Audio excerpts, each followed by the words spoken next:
Welcome back to AFTV. Everyone got some breaking news as Nuno Tavares is announced as a Nottingham Forest player. As we said here on AFTV, we'll be keeping up to date with everything that happens in the world of Arsenal and transfers. At the moment, it's looking more like outgoings than incomings, but there is a chance of incomings, which we'll discuss in a little bit. But, like we said, Turkish, outgoings feels like it's going to be the main theme of today because there's still a lot of players that are included in that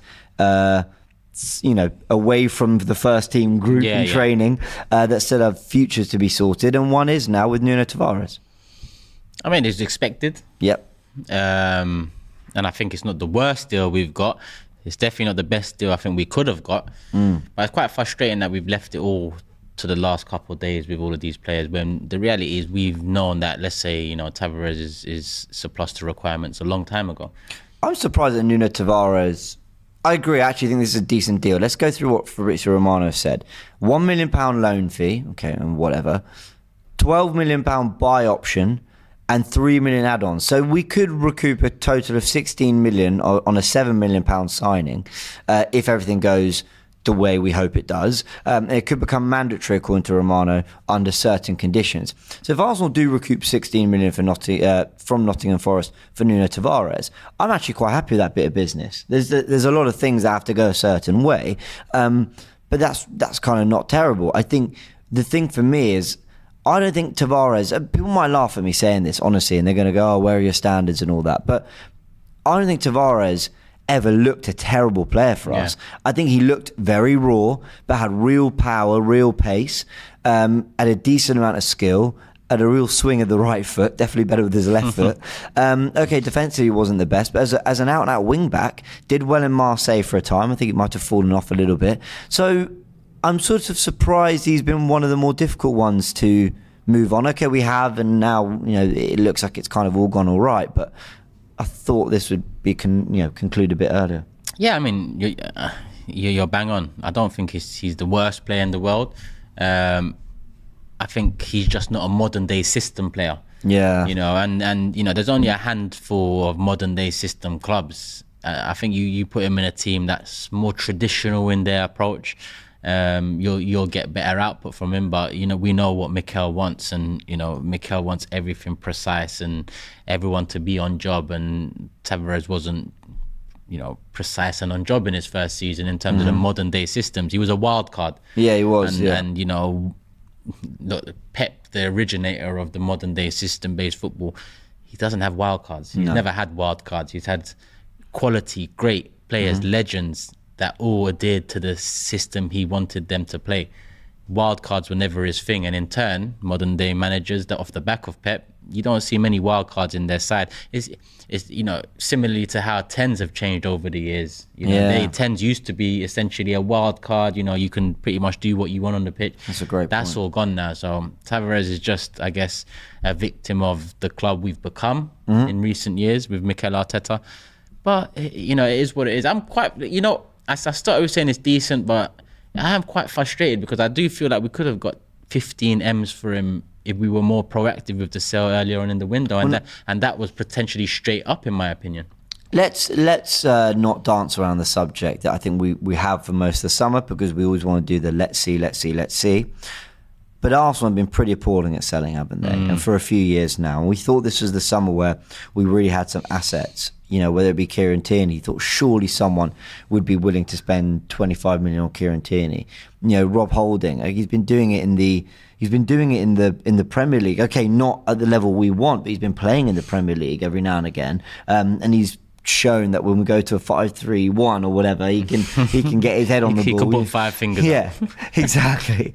And now it looks like he might be off to Palace, and of course, but we did do an update on that. We'll keep you updated on that. But I'm just surprised these have been so difficult to do. Balogun, as we saw from one sort of ITK that I do sort of believe is reliable, said that we got the very kind of lowest end of our valuation for Balogun. Albeit a good sell-on cause, but low-end valuation for sure. And it's just all a bit like, okay, and the thing is, there's a comment here from Halam Salam says, we need to still appreciate the window even though we did our business early. And it's hard. This is one of those like... What does he mean?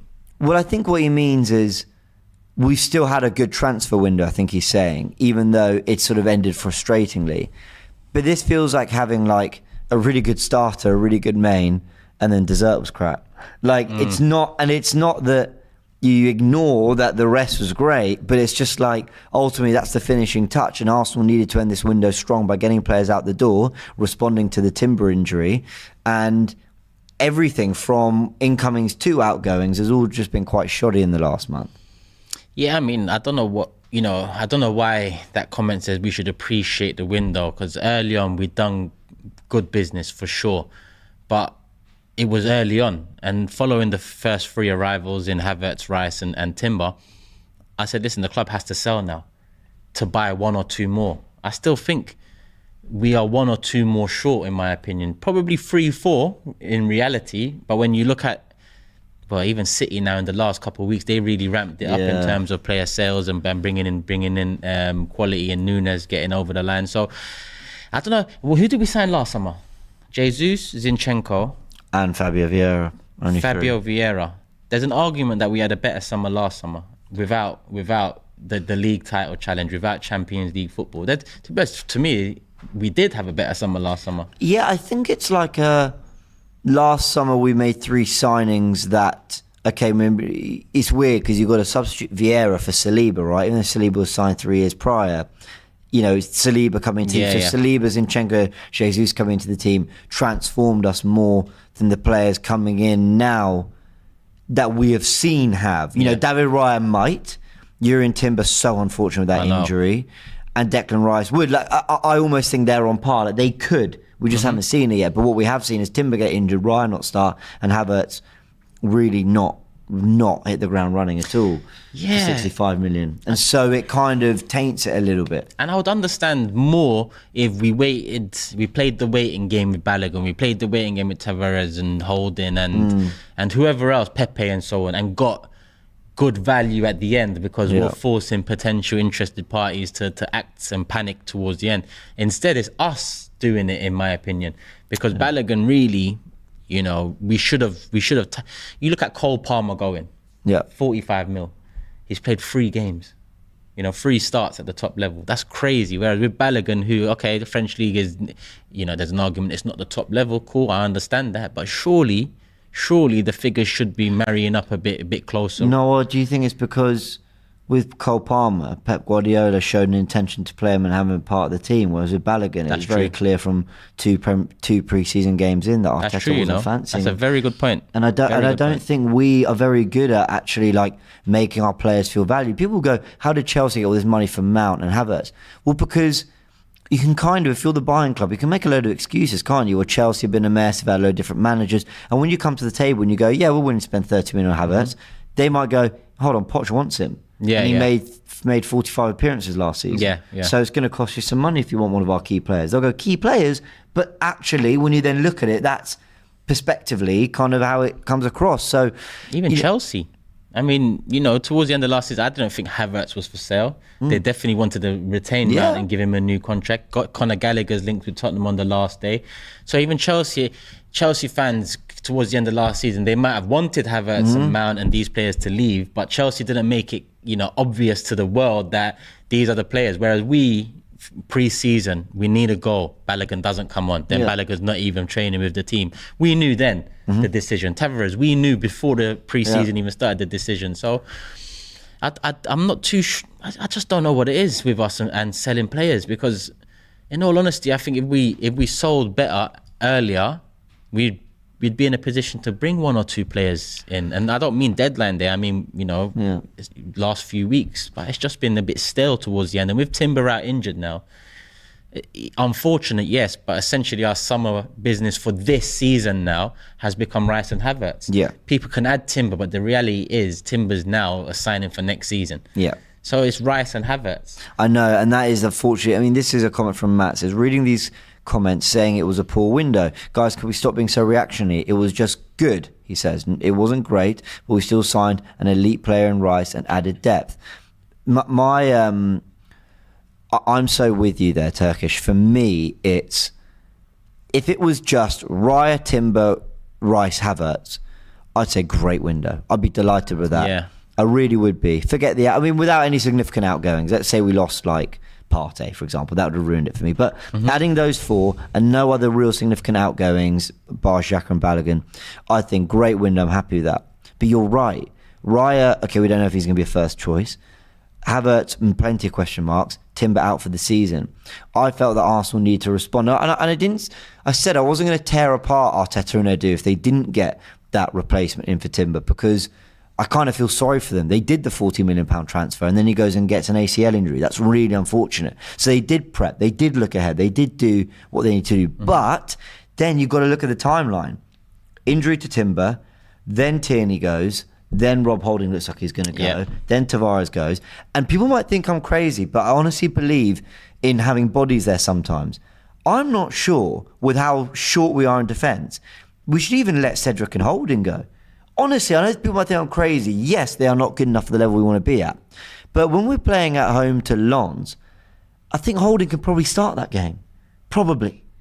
Really. And then you maybe like keep like 8 of the rest of the 11. But do you know what I mean? You should be able to beat Lens with Holding. Do you see what I mean? I'd like to get rid, but what you're essentially saying is that comment mentions, we've added depth in certain positions. We've lost depth in certain positions. So I understand the point about it being good. People can maybe say good, but also people can label it average or underwhelming. And I lean more towards that at the moment because I look at certain positions and we're actually weaker in them than we was last season. This is what I'm saying. We are weaker at the back. And like, listen, people might not like what I'm about to say, but Cedric, who gets laughed at by, and I want him gone, I want him sold, and so does Arteta because he's training away from the group. But Cedric was starting for us week in, week out when, all right, we didn't get over the line, but we were challenging for top 4. Are you telling me he can't play a Carabao Cup game and the odd Champions League group game at home if things are wrapped up?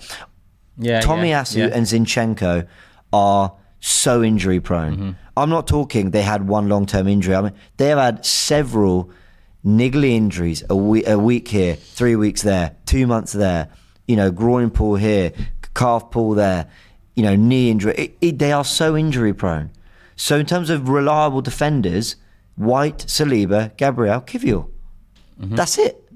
And because we know it now, I wouldn't take that as an excuse come February. Let's say let's say we are 10, 15 off the top and we have got a couple more injuries in defence. I'm not having that excuse because we all know some of these players are injury prone now. Exactly. We all know part of what cost us last season. Okay, inexperience is one. That's cool. The young squad is another. That's cool. But depth at the back, we conceded 40 plus goals last season. Exactly. So to now agree that we are weaker defensively in terms of depth, that's quite surprising. Now, you know what this is now? I mean, I look at Rice and Havertz as Van Dijk and Alisson. People will laugh initially, but what I'm saying is Liverpool built a side up to a certain point where their final 2 pieces involves higher fees than they'd normally spend, but those 2 players come in and Klopp justified why they spent a bit more on these players and it completed the puzzle for them. Now, don't get it twisted, I'm not comparing those 2 signings to the 2 signings now. I'm saying I'm looking at these 2 signings now as the 2 for Arteta, as the equivalent those 2 done for Klopp. We came second last year, we challenged, we got 80 plus points, we scored the most goals we scored in the Premier League era. So signing £100 million player in midfield, signing a £65 million, £60 million player in midfield, 170 altogether. I'm looking at this as much as I'm worried about other positions. If these 2 come in and are the final pieces of the puzzle, then cool, it's justified. But I'm nervy about that because I don't see them being the final pieces of the puzzle. I agree. I fully agree. I also have just seen a super chat from Dave Jordan. I'll get to that in a sec. I agree with everything you're saying. What was the point I was going to make? Yeah. Numbers, squad-wise, when Arteta turns up to training and looks at all the players, Arsenal, wherever injuries come, touch wood, we can figure it out. And what I mean by figure it out is Partey can drop to right back if you need, so White can slot to centre back. Rice can play as the 6. Or Rice can drop to centre back and Jorginho can come in. And we should have a team that should win 80% of whatever fixtures are coming. Or maybe that's too high. Maybe 60+% of fixtures if we were to tweak and figure it out. But you think Man City, and to beat Man City, you've got to just plod along and figure it out. Yeah. This is what we're talking about. Am I sitting at this window and going, we're going to drop out of the top 4, you know? I don't know. I don't Of think course that. not, yeah. I think we're good enough. I think we can actually still challenge with the group we've got. I'm very optimistic about our season. But if we're talking about doing what needs to be done to keep up with Man City, I think we've fallen short again. So it takes me to this Dave Jordan super chat. On the bright side, we think we're short every window. Dave, and what happens? We fall short at the end of the season. Yeah, his wording is incorrect there, because it's not we think we're short every window. We have been short for the majority of window.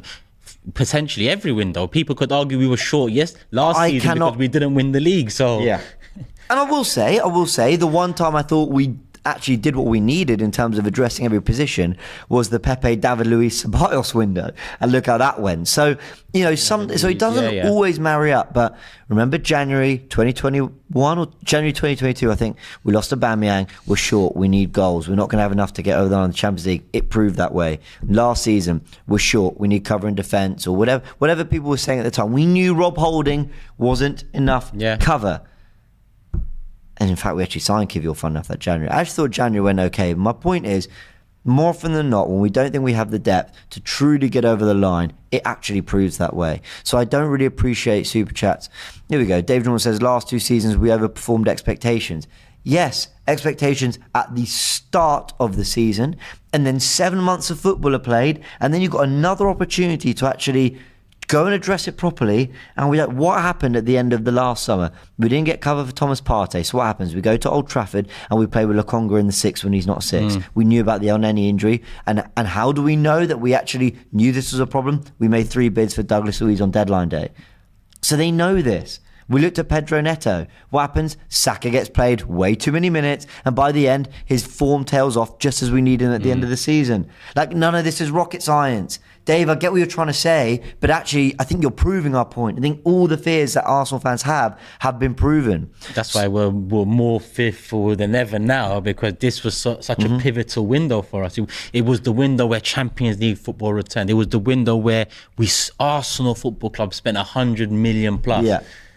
But come the end of it, we look back and think, well, what more did you add on to those first 6 weeks? Yep. Yeah. Sorry, there's a comment here from Arsenal Interactivo. You cry so much, really. This is what annoys me. What crying? I said we've had a good window. I said I'm very confident we're going to have a good season. I predict us to win the title, and I'm standing by it. I'm not crying. And I said I also don't blame Edu and Arteta if they don't get... Not that I don't blame them, is that I'm somewhat understanding to them not being able to get cover. But it's just a shame if they don't, because it will be once again leaving ourselves short. And I've even said that I think Rob Holding and Cedric should even be kept. And that is crazy. Do you know what I'd have done to get certain players out the door a week ago? But numbers are key. You know, there's a reason that I don't rate Reguilon. I think he's poor. I think United surely could have found something else out there. But at least they've got a body, so they're not having to chuck their best centre-back out to left-back to do it. And sometimes, and I'm not saying that's the answer, because sometimes Arsenal have tried to do that, stopgaps, and it doesn't work. So I'm not saying it's all about just get anyone in. But there's a whole plethora of footballing talent out there. And it'd be a shame if Arsenal can't do something. But I'm not going to go all guns blazing on them if they can't. Anyway, on Tavares, before we go through super chats, I think it's a good signing for Forest. He's played with wing back sometimes, and I think he'll do well for them. I actually genuinely think it's a good signing for them. And I think there's some sort of clause in there that it could become mandatory under certain conditions, maybe a certain amount of games started or played or minutes. Yeah. So I hope that does get triggered, because if it does get triggered, then cool, it is a good deal. But what it is it's a good deal when you look at it. If it's triggered and you get the 12 million, then you get the million loan, 13 plus 3 in add-ons. Okay, that's a good deal. But that's a deal for next summer. Yeah. I was focused on this summer and this season. I don't care about next summer right now. I care about what we've done this summer and into this season. So as much as it could be a good deal long term, I think, we could have got a better deal earlier in the window for the same player that could have had a positive impact on our finances this summer in order for us to move for someone else this summer. Fabrizio Romano's just given the here we go for Sofian Amrabat to Man United. They took their time, but they've eventually got their man. We'll see what the details of that deal are.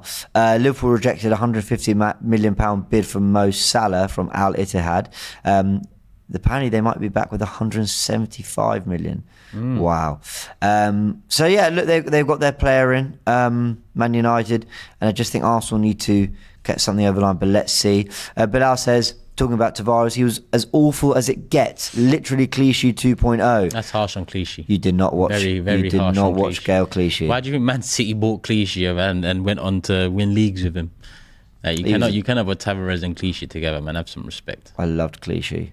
B-Dub says, are you both underwhelmed with the window? I think we've covered that, but not underwhelmed. I am. Okay.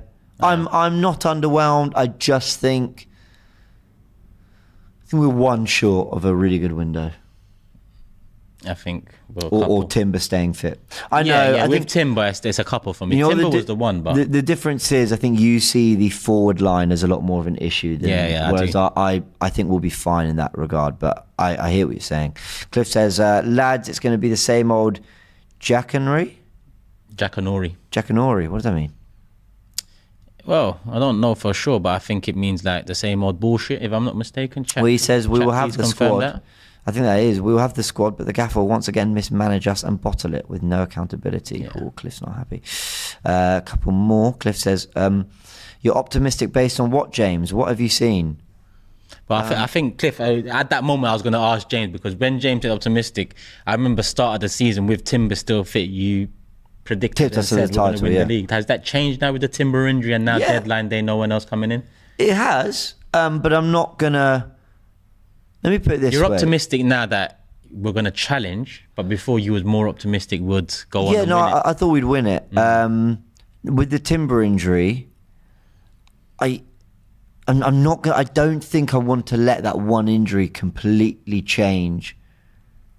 But do you know why? Do you know why I'm not going to let it completely change? Because I think when everyone was fully fit and firing, I still believed our best 11 didn't have Timber in it. I still think it was White, Saliba, Gabriel, Zinchenko. I think Timber would have taken over someone's position in that back four. I can't tell you whose, apart from it definitely wouldn't have been Saliba's. Probably. And I don't think we'd have had much of a set 11 this season. I think we'd have seen a lot more tinkering and tweaking. But Cliff, like, I'm not going to lie, this super chat kind of annoys me. Optimistic based on what? Based on the fact none of us thought we challenged for the title last season, and we did, and we got to those final 5 weeks. That was really when we kind of threw it away in that sort of run in April, May, but we got that far based on the fact that the players are a year older, based on the fact we've added Declan Rice, based on the fact that I still think we can put out an incredibly good first 11 that can go out there. If this first 11 stays fit, the players are more likely to stay fit than get injured. That's a fact. They are more likely to be available than not. If they're not, then okay, we have to deal with that, and that's when my worries start to kick in. So yeah, I'm still optimistic. I think our first 11 is better than it was last season by purely swapping Declan Rice in for Xhaka. But then he might argue that our first 11 includes Havertz this season and it's weaker than last season. So that's what I'm saying. Arteta and we don't know what's going on. There's that as well. Exactly. So I'm going to remain optimistic, but I have questions for sure. Mark T says, I know this is slightly out of topic, but I miss Granit Xhaka. He was such a reliable player for us, and he played nearly all matches for us. No one can replace him. I think we need to stick to basics. I'm not sure. It's not no one can replace him. It's just that people will quote me from my fan cam the other day, and people have taken it far too literally. What I meant by it is, I knew we needed an upgrade on Xhaka, and we brought in Havertz, who I don't believe is an upgrade on Xhaka. And what I've seen in the first few games of the season, especially with the impact on Martinelli on that left-hand side, is a Granit Xhaka missing from the side when we look at what our pros were last season. And to me, that's more damning on the Havertz signing for Mikel Arteta than it is me wanting Xhaka back. I always wanted to move on an upgrade from Xhaka, but we brought in Havertz. It's I'm dumbfounded. I hear that. Havertz to replace Granit Xhaka, but he's got credit in the bank, Arteta, and at the end of the day, we're going to have to see how it goes. But I just can't take another season where come the end of it, we're talking about, we was light in this position, especially fullback defensively. The last 3 years, defensive injuries cost us. If we have another season, I'm not hearing defensive injury. No, defensive injuries didn't cost us this season. The transfer window would have costed us this season because we haven't addressed. Timber was such a big signing for me because I look at last season, Tomiyasu Saliba injured, season derails. Not just because of those two, but I think a big chunk is because of those two missing and our lack of options. Otherwise, Timber comes in, he can play both those positions. I thought, yes. You see him in action, I thought, yes. He gets injured. That's why I'm kind of, that's why that underwhelming feeling now, deadline day is here, it's risen. I hear that. I completely hear that. And Hayne says, I suspect the club considers Walters as another body. Hayne, that is absolutely fine, but he wasn't even taken on USA tour. Yeah, that's true. You know, if they saw him as another body, give him those minutes with the first team. I've never seen a youngster come in and break through that hasn't had some sort of Carabao Cup minutes, some sort of, you know, Champions League appearance when the group's all dusted, some sort of, you know, appearances on tour or whatever. Never. I've never seen that. So Walters, okay, he played in the first friendly of pre-season, but that's it. And by the way, I think funnily enough, he's profile-wise perfect. He can play centre-back and right-back. He's quite tall. He's quite strong. Good ball carrier. Zinchenko said in an interview recently he's really impressed by him. But Arteta hasn't given him pre-season minutes. So I'm not really sure where and why I should start to believe that Walters is the person that they consider another option. Clinton Mills says, personally, buying Rice costs us too much spent on one. I disagree. I think, like you said, if it's not just the fact we've got a great player, it's the fact we needed to cross that £100 million, and we did, and I think we did on the right player. He's looked brilliant. He has been the shining light the first three games for me. Eddie Nketiah's performances, Saliba very good, but a really big part of it has been the way Rice has played. Vieira coming off the bench. We've then got a super chat from Ghost. We've just been told to look at our phone. Well, more breaking news. Arteta has just confirmed no more incomings in his press conference for the Man United game this Sunday. So this has been transfer deadline day, people. Hope you've enjoyed. It's 1 p.m. or 1:30 p.m. here in the UK. Have a good rest of your day. I mean, to be honest, it's tongue in cheek because I didn't expect anyone. I hoped for someone, but the reality is, if by 1 o'clock we haven't been linked to someone in some way, shape, or form, it's not happening. So it is what it is. It's just confirming the news that I knew, but it adds to the topic of how are you feeling about this, underwhelming, whatnot. Listen, at the end of the day, I haven't done this yet this season, and I'm about to do it right now. Coming into this summer with Champions League football, with the progress we've made, I said 250, 300 million net spend. Ideally, yeah. We went and spent 210 million in the first 4 to 6 weeks of the season ending. Yeah, Havertz, Timber, Rice. 210 million. We get what, 30 million back from Balogun, or was it 34? Yeah, about 30. Let's just say 30. Let's just round it down for this one. That makes it what, 180 million. Who else we sold? Xhaka for 22. Xhaka for 22. That makes it essentially 155 million. Our net spend. I'm actually going to get angry soon because this is now I'm thinking about it because I haven't done it yet. We've made the Champions League. We've challenged City for the title. They've lost 2 key players in terms of goals in the season, especially late on in Mahrez and Gundogan. And we spend 150 million net spend, 155, 160 million net spend. When I really deep it, if I say Kroenke or if I say Arteta, people are going to say you're overreacting. Not so much Arteta right now, but net spend is 155 million after qualifying for Champions League for the first time in 7 years. Yeah. That doesn't make sense to me. I'm sorry, but this should have been the summer we spent 105 on Rice, and that's what I think has taken my attention away from actually doing the calculations net spend wise. We spent 105 on Rice and then 50 million on Timber and Havertz, essentially with the outgoings. That's not good enough. That's not good enough. I'm sorry. It's actually not good enough. Yeah. We should still have 100 mil in our back pocket, 70 mil in our back pocket to go and buy another player. And I don't mean today go panic. I mean, we should have brought in someone else. But, we'll see now. What can I do? I mean, we'll see. I think Arteta, that the club doesn't sign off on anything transfer-wise without Arteta without it being exactly what Arteta wants. No one gave him Havertz and said, make this work. Yeah. He wanted Havertz. So I think there's immense pressure on Arteta to get this right, because if Kai Havertz was Ilkay Gundogan or Mateus Nunes a player that we've seen really kind of do it in the Premier League. I know Gundogan's another level, but then it does. Then I don't mind Rice playing 6 and Partey dropping to right back every now and again. I don't mind Jorginho playing 6 and Rice dropping to centre back every now and again. I don't mind messing around with it because I understand what we're doing and I understand the players that are coming in to make this work. It's not ideal. It's far from ideal, but I understand it. What worries me is that our options are injury prone, short as it is, and the players that would be coming in, if we were to move around the rest of the team, I'm not convinced are adequate. Fabio Vieira, what a performance against Fulham. But okay, that's one. That's one in a long list of actually underwhelming performances. Smith Rowe, we can see Arteta doesn't fully trust him. Jorginho, there's still questions, although I do like him. There are a lot of reasons why we should be really sceptical. He said he doesn't expect anyone to come in. Look, Arteta's also a barefaced liar. I will say that, he is. But I believe him. I think he's saying that because I think and this is nearly 2 p.m. on transfer deadline day, I think if Arsenal were getting anyone in, I think they'd know by now that they were confident. I think he'd say, we're working on something. It's unlikely, but we'll see. But yeah, I'm with you. It's still a good window for me, but I don't think we've done quite enough. So I guess I'm contradicting myself. Then how can I say it's good? I don't know. I like the players we've brought in. Someone just added on that we got 6 million for Mari, we got 5 million for Matt Turner, and we got some money for Austin Trusty as well. So really, our net spend is closer to 140 million. Yeah.